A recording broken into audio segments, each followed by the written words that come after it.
Ni alipofikia hii. Bali saizi. Sawa. Dada samahani kwanza. Nikuulize jambo. Hivi kati ya mwanamke na mwanaume, hivi nani masuala ya jikoni ile ndio anapaswa hasa kushughulika nayo? Hayo ni mapenzi tu. Yote anaingia, hata wewe mwanaume unaweza kaingia kumsaidia baby. Kwa ni kazi ni kusaidiana. Yaani ningeje jikoni wewe punguani, nipo una kilo mwanamke.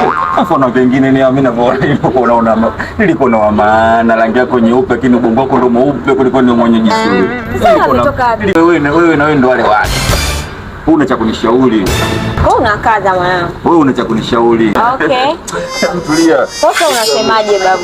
Wasi taratibu basi. Unapika upiki? Mimi napika. Unapika? Mimi napika. Unaosha vyombo? Mimi naosha. Vyombo unaosha? Ni fundi. Sema mimi Zuchu. Mimi Zuchu. Mara mbili. Sema hani.